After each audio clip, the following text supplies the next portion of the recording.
My name is Simone Vega, and I am 31 years old, though I sometimes feel as though I've lived 3 lifetimes already. One is the hopeful girl who believed love was conditional and had to be earned through perfection. Another as the driven woman who mistook professional success for personal worth.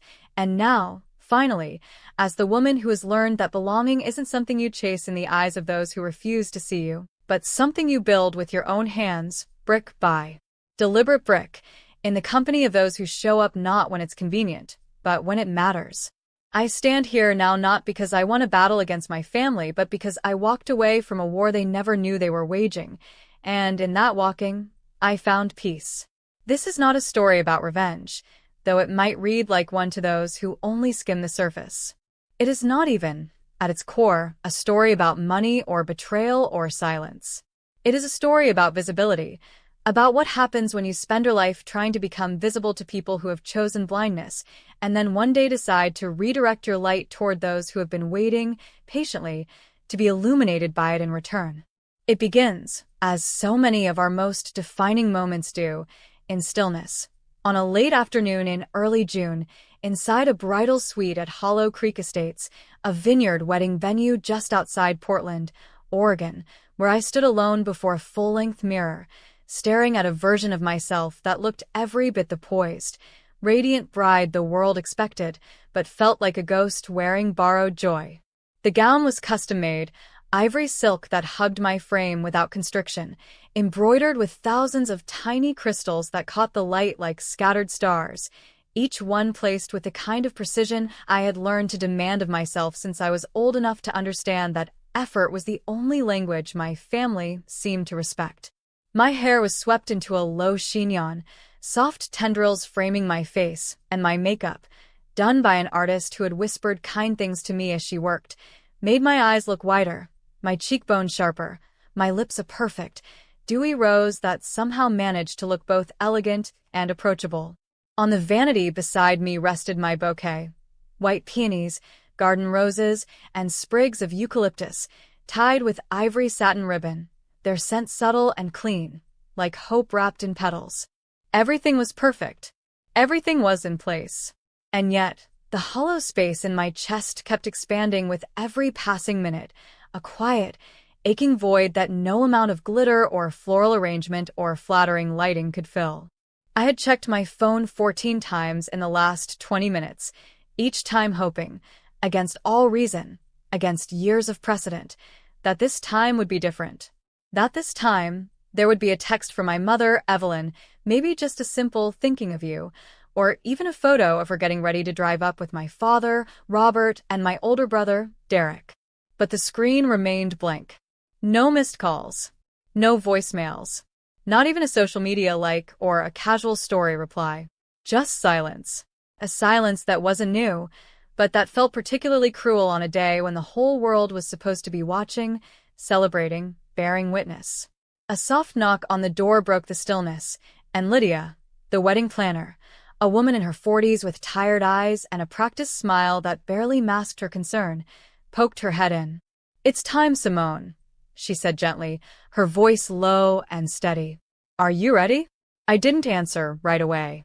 My eyes drifted to the large window that overlooked the ceremony space, where 90 guests were already seated in neat rows of white chairs beneath a floral arch strung with fairy lights. A harpist played a soft rendition of Debussy's Clair de Lune, the notes drifting through the open French doors like whispers from another life. The garden was breathtaking, roses climbing trellises, lavender swaying in the breeze, everything bathed in the golden hour light that made even the most ordinary moments feel cinematic. And yet, in the front row, 3 seats sat conspicuously empty, their crisp white cushions untouched, their absence louder than any applause could ever be. They were reserved for my parents and my brother, my only blood family, but they had never intended to fill them. I could feel it in my bones, the same way I'd felt it at every milestone before this one. My high school graduation, my college scholarship ceremony, the launch of my first company. They had a pattern, my family, a rhythm of absence that I had once mistaken for busyness, then for indifference, and finally, with a kind of aching clarity, for choice. "They're not coming, are they?" My voice trembled slightly, despite my best efforts to keep it steady. Lydia's smile faltered, just for a fraction of a second. "There's still time," she offered, but we both knew it was a lie, a kindness wrapped in falsehood meant to soften a blow that had already landed years ago. I took a deep breath, smoothed the silk of my gown over my hips, and nodded. "Let's go." The doors to the garden opened, and as I stepped into the sunlight, 90 heads turned to watch me walk alone down the aisle. There was no father to give me away, no brother to escort me, no family procession to precede me, just me, my bouquet, and the weight of every unspoken expectation I had ever carried. I felt their gazes like physical touches, some filled with sympathy, others with curiosity, a few with the kind of pity that makes your skin crawl because it reminds you that you are, in this moment, a spectacle of sorrow wrapped in satin. I heard the soft murmurs behind cupped hands, saw the encouraging smiles that only seemed to widen the hollow space inside me. But I kept my eyes forward, focused on the man waiting for me beneath the arch. James, my soon-to-be husband, his dark eyes locked onto mine with a steadiness that felt like an anchor in a storm I hadn't realized I was still weathering. The love radiating from him was almost enough to push away the memory of my mother's voice from 3 days earlier, when I had called her one last time, desperation clawing at my throat. "We'll try, sweetheart," she had said, her tone light, dismissive, as though I had invited her to a casual lunch rather than my wedding. "Derek's firm has that big event that weekend. I had offered to pay for everything, the flights, the hotel, the rental car, anything, please, Mom, just be there." In the background, my father's voice had drifted through the phone like static. "Tell her we're busy now." And so I walked, one foot in front of the other, forcing myself to breathe. Inhale, exhale, step, repeat, repeating a silent mantra in my head. I will not cry. I will not give them the satisfaction, even in their absence. When I reached James, he took my hands in his fingers warm and solid and real. A stark contrast to the phantom touches of a family that had never truly held me. "I'm here," he whispered, so softly that only I could hear it, and in that moment, I was 8 years old again, standing in our living room in Seattle, clutching a blue ribbon from the Young Artists Regional Contest. My painting, Sky After Rain, a swirl of indigo and gold that captured the moment just after a storm when the world feels reborn, had won first place in my age group. I had run all the way home from school, heart pounding with pride, bursting through the front door to find my parents already gathered around Derek, who had just returned from a middle school debate tournament with a small trophy in hand. They positioned it carefully on the mantel, stepping back to admire it from different angles, taking photos to send to relatives. I held out my ribbon, beaming. "Look what I won." My mother glanced at it over her shoulder as she stirred a pot of soup. "That's nice, honey," she said, before turning back to the stove. Later, my father had ruffled my hair absently as he passed by. "Derek needs more support," he had explained when I asked why they went to all his events but missed my art showcase. "He's going places. You understand, don't you, Simone?" I had nodded, even though I didn't. Not then. But I tried harder after that. Academic awards, National Honor Society, a full scholarship to NYU, a relentless drive to prove that I, too, was going places, that I, too, deserved to be seen. Each achievement was a desperate flare sent into the darkness, hoping someone would notice the light. Each one was met with distracted acknowledgement, if acknowledged at all. And now, standing on my wedding day, I realized that no matter how brightly I burned, some people are simply not looking in your direction. The ceremony continued around me, the officiant's words a gentle hum beneath the thrum of my pulse. I said my vows, my voice growing stronger with each promise, each declaration of intention. "I choose a future based on seeing each other clearly," I told James, the words carrying more weight than anyone in the audience could possibly understand. He smiled, his eyes glistening, and I knew he did. When the officiant pronounced us husband and wife, James's mother enveloped me in a warm, lavender-scented embrace. "You're one of us now, dear," she whispered, and something tightened my chest, a knot I hadn't even realized I'd been carrying, loosened just a fraction. At the reception, under strings of Edison bulbs and the soft glow of candlelight, James twirled me across the dance floor, his cousins forming a circle around us, laughter ringing like bells in the summer air. For moments at a time, I forgot about the family-shaped hole in my celebration. I forgot about the phone I'd checked too many times. I forgot about the explanations I'd given to curious guests who'd asked where my parents were. And then, during a quiet lull between songs, Lila, my college roommate and one of the few people who had known me before I learned to armor myself in achievement, raised her glass. "To finding the family who deserves you," she said, her eyes holding mine with a fierce, unwavering loyalty that made my throat tighten. A murmur of agreement rippled through the crowd, and the truth of her words hit me like a physical blow, knocking the breath from my lungs. All these years, I had been invisible to the people who should have seen me most clearly. I had been chasing approval from those who never intended to give it, mistaking their absence for my inadequacy, their silence for my failure. When the celebration quieted for a moment, I slipped away to check my phone one last time. No missed calls. No messages. Not even a token congratulations. James found me on the veranda, staring at the blank screen. "They missed something beautiful today," he said, wrapping an arm around my waist. I looked up at him, at the man who had never once made me feel like I needed to earn his attention or prove my worth, and felt something shift inside me, like a door swinging open after years of being locked. I thought of his family, who had welcomed me without reservation, who had asked about my work, my dreams, my fears.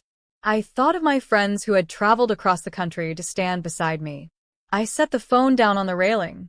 "Their choice," I said, feeling lighter than I had in years.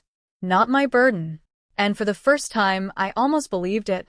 2 years later, I leaned back in my ergonomic chair in my downtown Portland office, staring at the notification on my computer screen.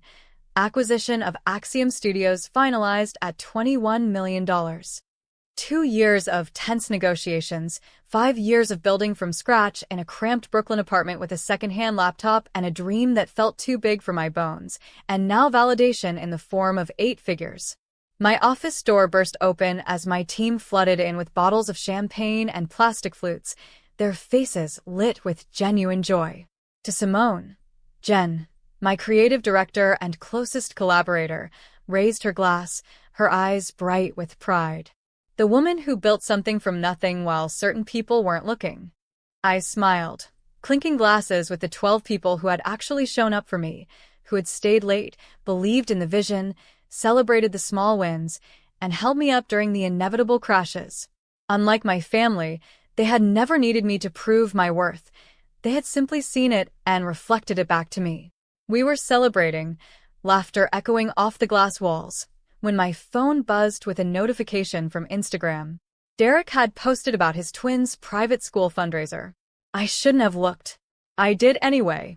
There they were, my mother and father flanking Derek and his wife, Claire, their identical daughters in matching plaid uniforms, smiling for the camera like the perfect American family. The caption read, "Family tradition continues. Third generation at Winthrop Academy." My father's arm was draped around Derek's shoulder, my mother beaming at her granddaughters with a pride I had never seen directed at me.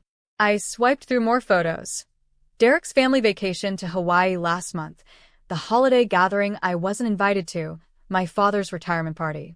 In each one, they looked like a Norman Rockwell painting minus one daughter, their lives curated and shared with a casual intimacy that felt like a knife to the ribs. What was more telling than the photos, though, was what they represented.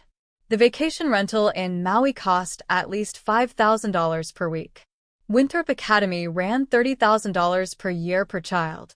Derek's house in the background of several shots sat in a neighborhood where nothing sold for under $2 million. All funded, according to the gossip from distant cousins who occasionally remembered I existed, by my parents' retirement savings and family investments. Meanwhile, my $21 million acquisition didn't warrant so much as a text message. Jen touched my arm, pulling me back to the present. "We lost you for a minute." I locked my phone screen, forcing a smile. "Just checking messages." Where were we? The celebration continued around me, but I was mentally calculating, connecting dots I had long suspected, but never fully acknowledged. Derek's law firm was moderately successful, but nowhere near the level that would support his lifestyle. The private school, the vacations, the luxury home. My parents had been quietly propping him up for years, depleting their retirement to maintain his image, to ensure their golden child remained golden. And yet, my success, built on grit, late nights, and relentless self-reliance, was met with silence.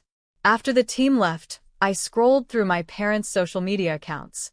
Hundreds of posts about Derek's accomplishments, the twins' milestones, family gatherings I had never been included in. My existence was limited to a single birthday wish last year. Happy birthday, Simone. Without even a photo, as though I were a distant acquaintance rather than their daughter. I closed my laptop and made a decision. The next morning, I called my financial advisor. I want to complete the purchase of the Porsche Taycan in metallic gray today. 3 hours later, I was signing paperwork for a $135,000 car. It was extravagant, unnecessary, and exactly what I wanted, not because I needed my family's approval, but because I never needed their money, and this was a symbol of that independence, a declaration that my success was mine alone to enjoy. Back home, I took a single photo of the car in my driveway, the afternoon sun gleaming off its metallic finish, and posted it to Instagram with a simple caption, "Dreams realized." For 3 days, nothing. Then, on Wednesday afternoon, my phone lit up with a name I hadn't seen in 5 years, Mom calling. My stomach tightened as I answered. "Hello, Simone." My mother's voice carried that particular blend of authority and urgency she reserved for family crises. Usually Derek's. "We need to talk." "Family meeting tomorrow." "Family meeting?" I repeated, hearing the disbelief in my own voice. "After 5 years of silence, you're calling about a family meeting?" "This is important," she said, and I heard my father's voice in the background. "Tell her it's important." "What's important?" I asked, my voice steady despite the storm inside me. My wedding wasn't important. My business wasn't important. What exactly matters now? My mother's voice tightened. "It's complicated. Financial issues. We need to discuss it as a family." Of course, they had seen the car. They had heard about the acquisition. Now suddenly I was family again. "Tomorrow at 2, I said before hanging up. The next morning, I slid into my new Porsche, the leather seat cool against my back, and began the 40-minute drive to my childhood home. The time passed in a haze of memories. Birthdays celebrated without me, achievements unacknowledged, holidays spent alone while they gathered without me. I parked in the circular driveway, my metallic gray Porsche looking starkly modern against their traditional colonial house. For a moment, I sat there, hands gripping the steering wheel, remembering the last time I had stood on that porch, 6 years ago, when I'd announced my engagement to James. My mother had nodded politely while my father checked his watch repeatedly, clearly waiting for me to leave. They had never needed me before. Why now? My phone buzzed with a text from James. "Remember who you are. Call me if you need extraction." I smiled despite myself. Another notification appeared, an email from Naomi Chen, the investor who had believed in Axiom Studios when no one else would. "Your worth isn't measured by those who couldn't see it."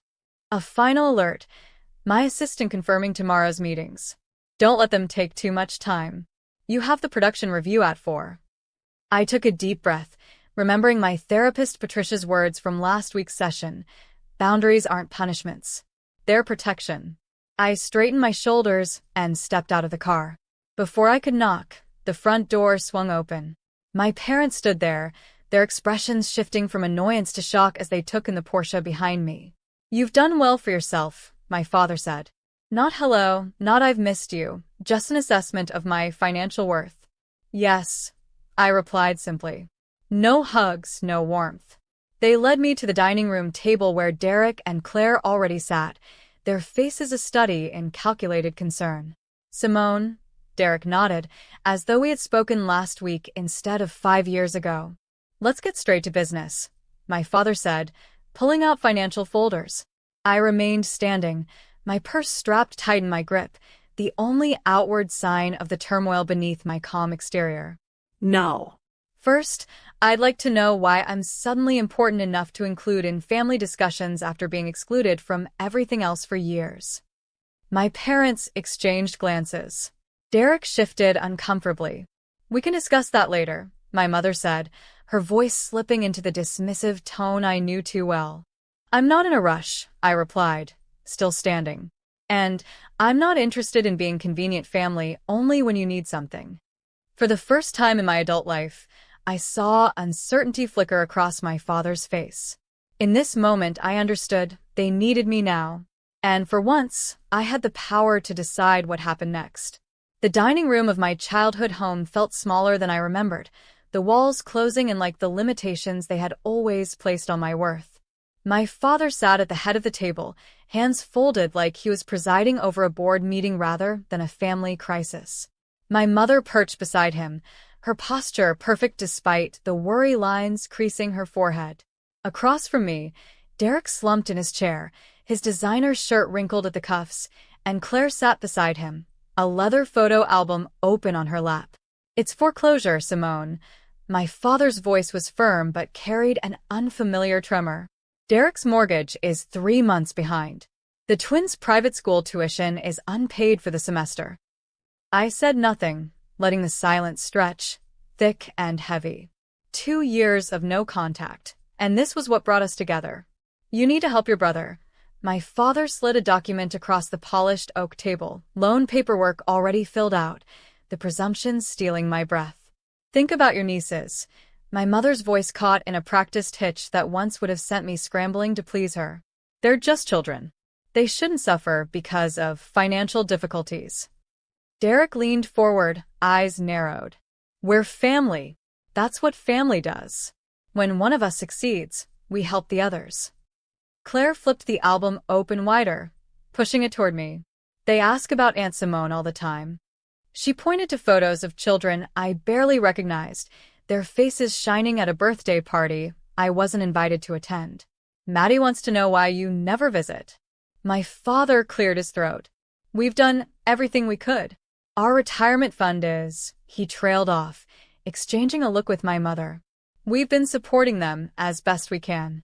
The implication hung in the air between us, unspoken but deafening.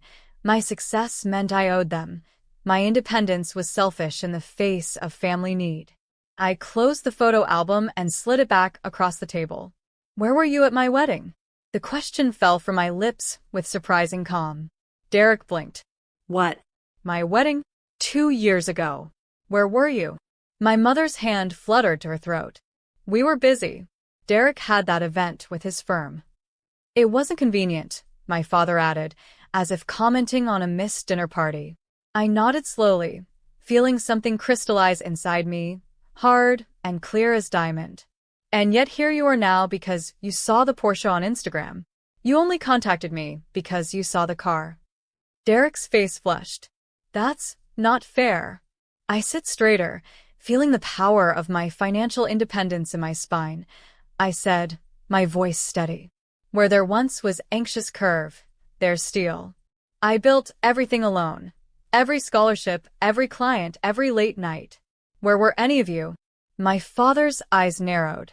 "What's that got to do with the current situation?" "Everything."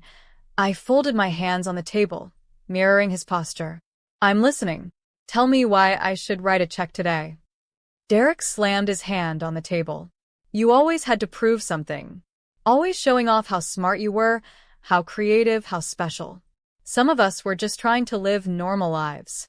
My father's hand settled on Derek's shoulder. "Your brother had more potential. We had to nurture that. You were always so independent."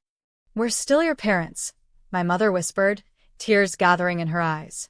"Despite everything, you were parents in name only." My voice remained steady, surprising even myself. "You missed my high school graduation. You missed my college scholarship ceremony. You missed the launch of my company. You missed my wedding." I tapped the table with each missed milestone. "You missed my life. And now you want to share in what that life has built." My phone vibrated in my pocket. I glanced down to see James's message. "You okay? Meeting running long." The sight of his name brought back Naomi Chen's words when she invested in my startup. You don't need approval from anyone who can't see your light. I thought of my team at Axiom Studios, their faces shining as we toasted the acquisition, people who chose to see me, to support me, to believe in what I could build. In my briefcase rested the contract for the foundation funding signed by the board last Tuesday, people who trust me with purpose, not just money. My father slid the loan paperwork closer to me. We're only asking for what's reasonable. Family helps family. The interest rate is quite fair, my mother added, as if offering a favor. Derek's smirk returned, confident now. Blood is thicker than water, Simone. I stood slowly, deliberately. The motion drew their eyes, their bodies leaning forward expectantly. I reached for my briefcase and set it on the table with a soft thud. I've made a different decision, I said. Derek's eyes fixated on my hands as I unlatched the briefcase. My father shifted forward in his chair. My mother's fingers twisted the napkin in her lap. Instead of a checkbook, I withdrew a single document and placed it on the table. This is the announcement for the Delgado Media Scholarship Foundation, $16 million to create opportunities for young women in digital media arts. I smoothed the paper with my fingertips. The press release goes out tomorrow morning. 16 million? Derek choked out the number. Named after Ms. Delgado. I continued, my high school media arts teacher, the woman who attended my gallery showings when my family was too busy. The money is legally protected in a foundation trust. The board approved the allocation last week. Silence fell like concrete across the table. I'm helping girls who never got the applause I didn't get, I said, gathering my belongings. That's what family means to me. Derek's face contorted, veins standing out on his forehead. You're wasting it on strangers. On nobody girls who deserve better than what I got. I snapped my briefcase closed. Girls who need someone to see them, to invest in them. My parents sat stunned, staring at the paper that represented millions they'd never touch. I picked up my phone, turning the screen toward them. A recording app displayed an active timer, 36:14 and counting. I've also documented every manipulative message from today, I said quietly. Every threat, every demand, every guilt trip, just in case anyone gets creative with legal claims against the foundation. I walked toward the door, my footsteps echoing in the silence. Behind me, I heard Derek's chair scrape back violently. You can't just leave. We need that money. I paused at the threshold, not turning back. No, Derek, what you needed was to show up at my graduation, at my company launch, at my wedding. But that opportunity has passed. The door closed behind me with a soft click that sounded like freedom. The Porsche purred beneath me as I drove away from my childhood home, my knuckles no longer white on the steering wheel. The further I got, the steadier my hands became. I pressed the call button on my dashboard. It's done, I told James when he answered. They showed exactly who they are. How bad was it? His voice filled the car, concern wrapped around each word. Exactly what we expected. Derek lost his mind when I showed him the foundation paperwork. Dad tried to salvage the situation, but Mom just kept crying about family obligation. Are you okay? A fair question. I glanced at myself in the rearview mirror, surprised to find no tears, no flush of embarrassment, only a clear-eyed woman looking back. I'm better than okay. For the first time, I saw them clearly without hoping for something different. I'm proud of you, James said. Remember, Foundation Board meeting at 9 tomorrow morning. Everything's ready for the press announcement. The timing had been deliberate. Establish the foundation legally before any family confrontation. Schedule the announcement before they could regroup. No emotional pleas, just legal structures they couldn't penetrate. The Delgado Media Scholarship would be my legacy, not a family drama. I'll be ready, I promised. Before ending the call, the first message came at 11:47 p.m. By midnight, my phone buzzed continuously with family emergency texts. I silenced it and placed it face down on my nightstand. The house was quiet except for James's steady breathing beside me. I didn't need to read their messages to know what they contained. Morning brought 6 voicemails from my mother. The progression was evident in her tone, From weepy pleas about family unity to sharp accusations of betrayal, culminating in threats about what people would think of a daughter abandoning her family in their time of need. "You've dealt with worse," I told myself as I applied mascara, the morning routine grounding me. My navy suit, the one I wore when signing the acquisition papers, hung ready on the closet door. James handed me coffee in my favorite mug. "Derek's been calling business associates," he said, scrolling through his phone. "And your dad tried reaching my uncle." Predictable. I took a sip. The coffee bitter but fortifying. They're moving faster than I expected, but not more cleverly. The foundation board meeting went smoothly. 12 accomplished women from media and finance, all personally vetted, all committed to supporting young female artists. The press release was approved unanimously. Launch details finalized. The first scholarship recipient would be selected in 6 months. I was reviewing the event venue proposal when Janine from reception called. "Ms. Vega, your family is here. They're causing quite a scene." Through the glass walls of my office, I could see security already moving toward the lobby. I straightened papers that didn't need straightening. "Have security escort them out, please," calmly and professionally. I watched through the windows as my mother's voice rose over the general office hum. "My daughter is abandoning her family." Her hands gestured wildly, her pearl earrings swinging with emotion. Derek stood beside her, arms crossed, face flushed with the particular shade of red it used to turn when he was denied something as a child. My team watched me for cues. I stood, smoothed my skirt, and walked to my office door. "It's being handled," I told them with a calm I had practiced for this moment. "Let's continue with our work." Security escorted my family toward the elevators. Derek's voice carried back. "This isn't over. We have family obligations you can't just ignore." That evening, I drafted a single email to all 3 of them. "I have documented your harassment at my workplace. Any further attempts to contact me at my office will result in a formal complaint. All communication regarding family matters must be directed through my attorney, whose contact information is attached." "Direct and clear," said Patricia, my therapist. 2 days later, as we sat in her sunlit office, the faint smell of jasmine tea between us. How did it feel sending that? Necessary. I traced the pattern on the armchair. Not satisfying. Exactly. More like setting a boundary. Yes. I looked up at her. "They're showing who they've always been, aren't they?" "People tend to reveal themselves under pressure," Patricia said. "What you're seeing now isn't new behavior, just intensified." The realization washed over me, simple but profound. I wanted their love, but they wanted my resources. That's an important distinction.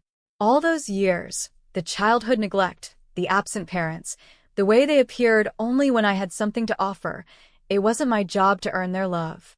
It was their job to give it freely. And now I knew I wasn't responsible for fixing them. There's freedom in that. The next morning brought news that Derek had contacted the Portland Chronicle about a family dispute. The reporter, smarter than Derek anticipated, asked why none of them attended my wedding. The resulting story painted a picture Derek hadn't intended, of parents absent during milestones, suddenly interested when money appeared. My mother's social media rant generated an unexpected wave of support for me. Former classmates, business associates, even distant relatives reached out with messages of solidarity. "We always wondered why they never talked about your success," wrote a cousin I hadn't seen in years. My father's attempts to contact my investors fizzled when they refused to discuss a personal matter. The community rallied around the Scholarship Foundation instead, with applications already pouring in months before the official launch. The Portland Business Journal requested an interview about the foundation. I agreed, setting clear parameters. "We'll discuss the scholarship's purpose and impact, not family matters." The reporter, Delia Warren, met me at the foundation's temporary office space. "This is an impressive initiative," she said, reviewing the prospectus. $16 million is substantial seed funding. What inspired such generosity? I considered my words carefully. I had a teacher who saw potential in me when others didn't. Ms. Delgado changed my life by simply paying attention. I want to create that opportunity for young women who might otherwise be overlooked. "You've built an impressive career," Delia noted. Axiom's acquisition was one of the biggest tech stories last year. Is your family proud? The question hung between us. I could dodge it, redirect to safer territory. Instead, I met her eyes directly.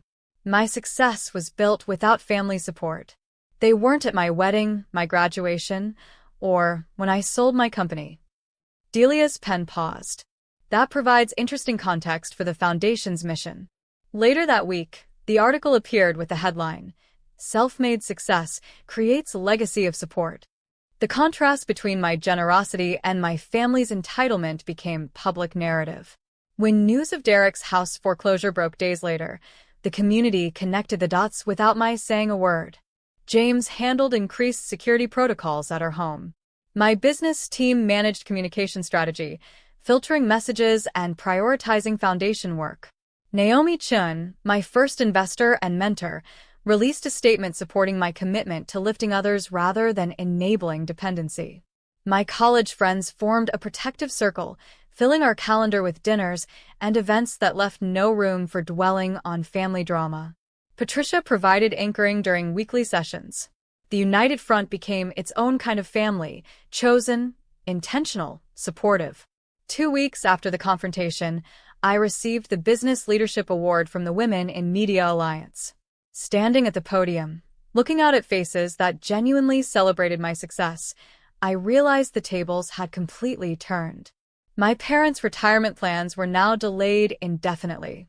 Claire's social position in her precious country club circles had eroded with their financial collapse. Derek's twins would transfer to public school next semester.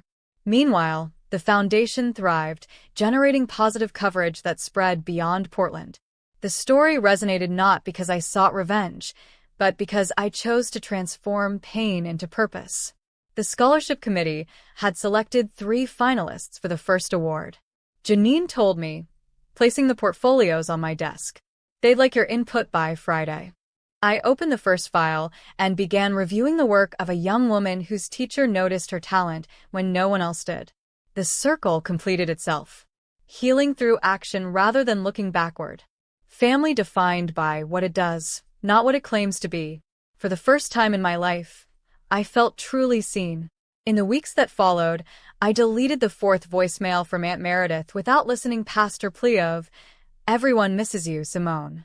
The Thanksgiving invitation sat in my email inbox, its subject line, "Family needs to be together," a transparent attempt at manipulation. My phone chimed with a text from my cousin Drew. "I don't understand this rift between you and Uncle Robert. Can't you just talk to them?" Of course he didn't understand. He wasn't at my empty wedding. He didn't witness 20 years of invisibility. A letter arrived yesterday from Mom, the elegant handwriting unmistakably hers. "We always believed in you," she wrote, as if rewriting our entire history.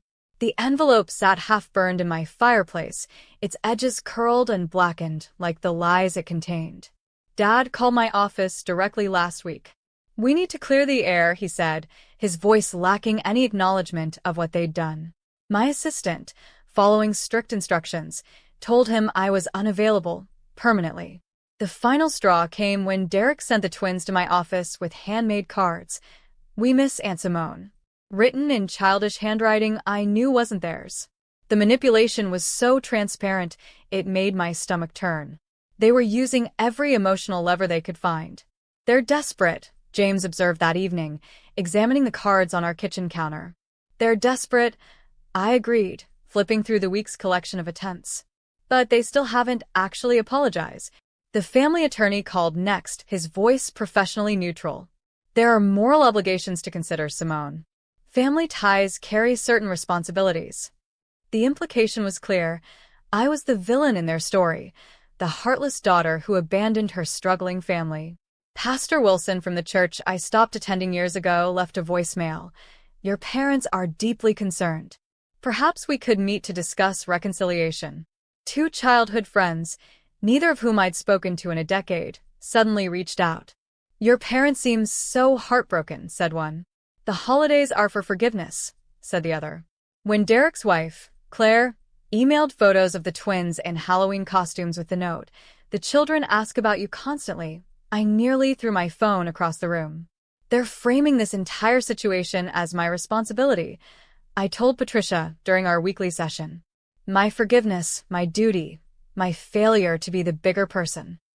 And how does that make you feel? She asked, her eyes steady on mine. Angry, I admitted, but also validated. They wouldn't fight this hard if they weren't afraid of losing control. The foundation selection meeting provided an unexpected challenge. The committee recommended a scholarship for Maya Harrison, a 17-year-old filmmaker whose application video showed remarkable talent and painful familiarity.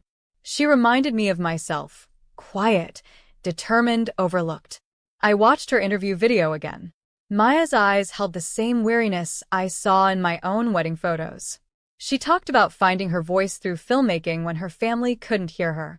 What if I'm wrong to cut them off completely? The question slipped out before I could stop it.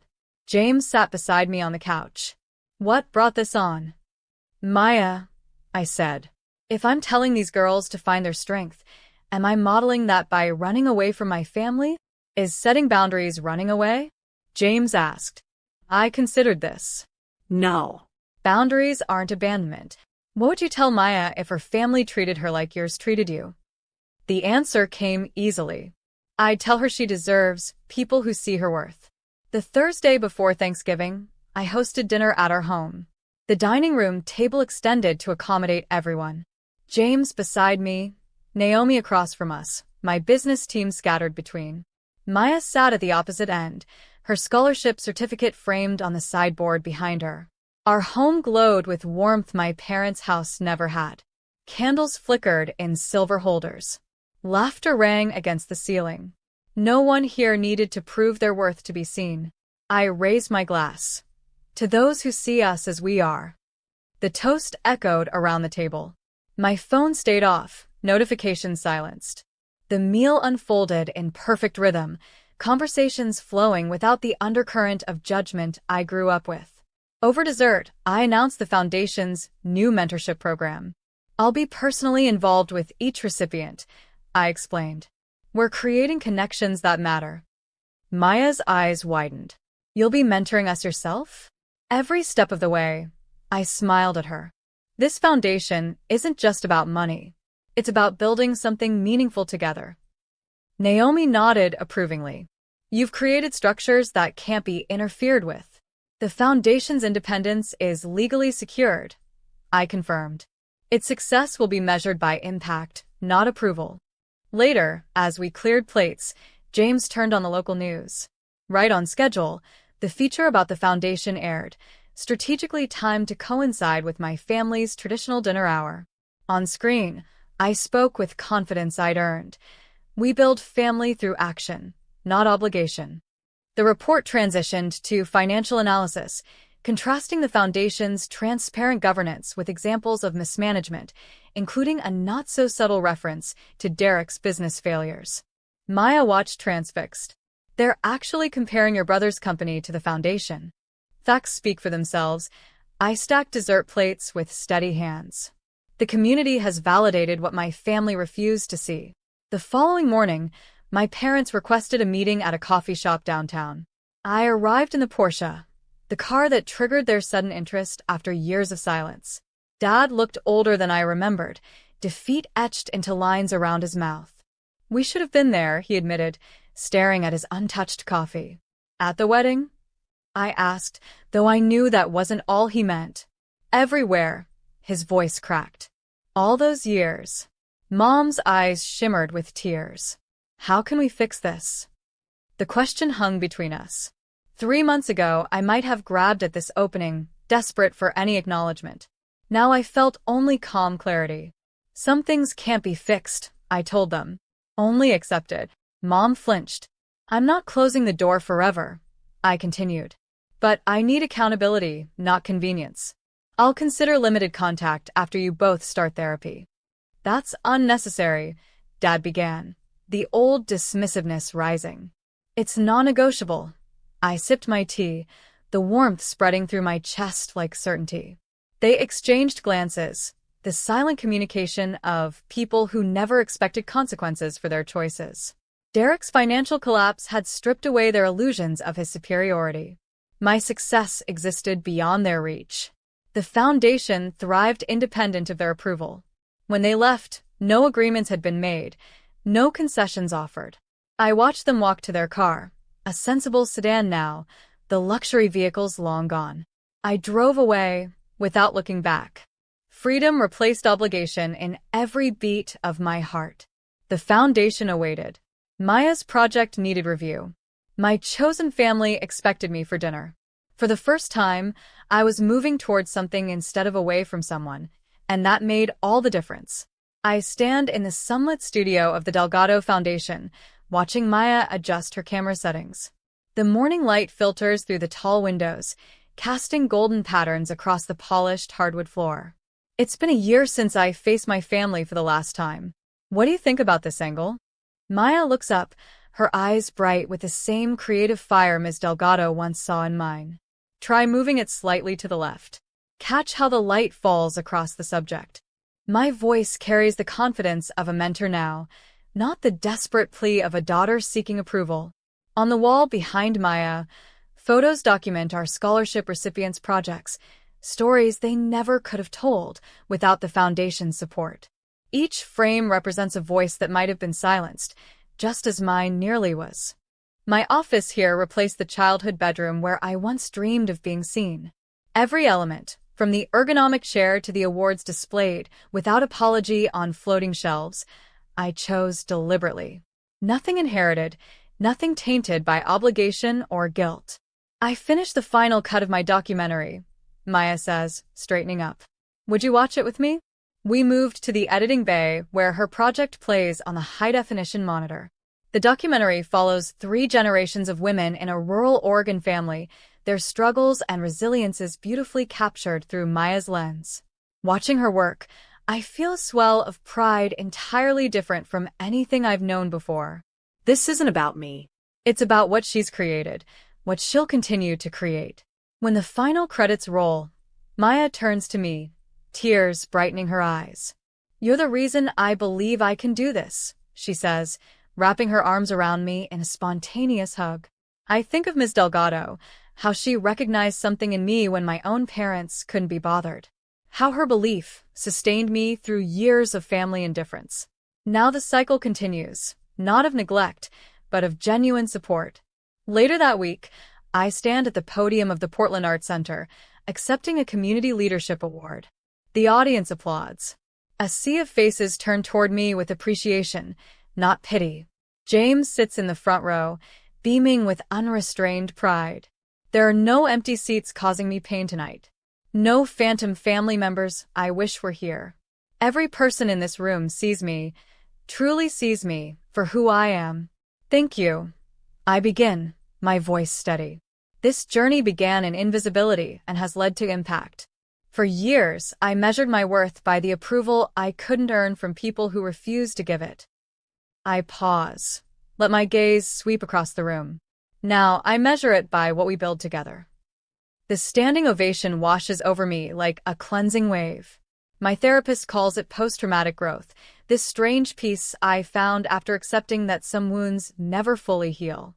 I maintain careful boundaries with extended family.